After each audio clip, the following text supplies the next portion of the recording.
Today's idea is, decide what you want. The useful way to hear it is not as a slogan, but as a practical operating system. In this deep dive, we will turn the idea into a clear model, look at why people usually miss it, walk through ordinary examples, and end with a practice you can use today.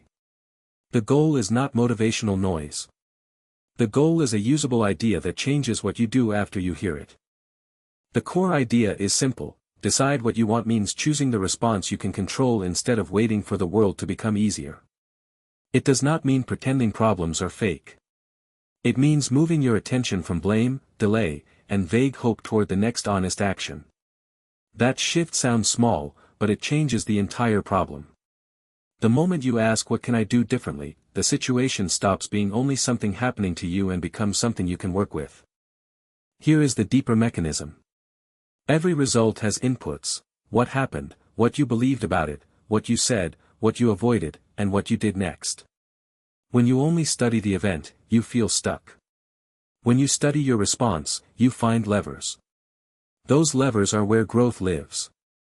This does not erase unfairness, bad luck, or other people's choices. It simply separates what belongs to the world from what belongs to your next move. Now let us pull out the main takeaways. This idea shows up through a few repeated clues. First, look for the part of the situation you can actually influence. Second, look for the repeated behavior that is shaping the result. Third, look for the next small response you can practice. These are not lines to memorize. They are reminders that success usually changes when behavior becomes more deliberate. If you listen underneath the examples, the deeper message is to stop outsourcing your future to mood, circumstance, and old habits. A common mistake is turning this idea into self-criticism. That is not the point. Responsibility is useful because it gives power back to you. Shame freezes action, ownership creates options. The question is not, what is wrong with me?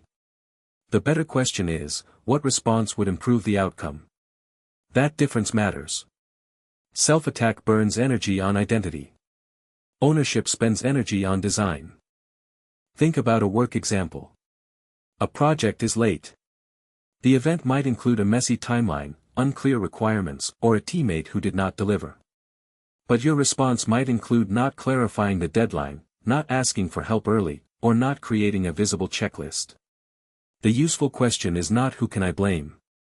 The useful question is what system would make this less likely next time. Now think about a personal example. Maybe your health, money, or relationships are not where you want them.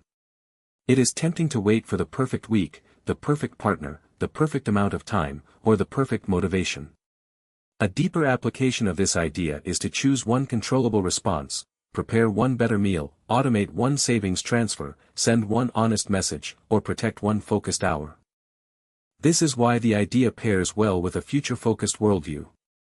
Technology can amplify responsibility. A calendar can protect commitments.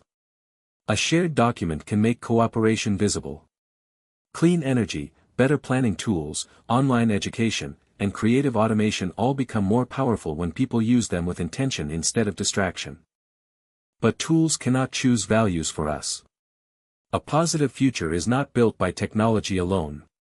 It is built by people who decide to be accountable for the effects of their choices, to cooperate across differences, and to use new capabilities responsibly. This idea scales from one person to a team, a company, and eventually a culture. Try applying it in 3 layers. First, name the outcome you are getting without drama. Second, list the responses that helped create it: habits, conversations, choices, assumptions, and avoided decisions. Third, choose one new response small enough to do within 24 hours.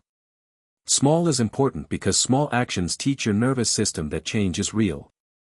Here is a useful sentence frame. The current result is blank. My part in creating or allowing it is blank. The response I will test next is blank.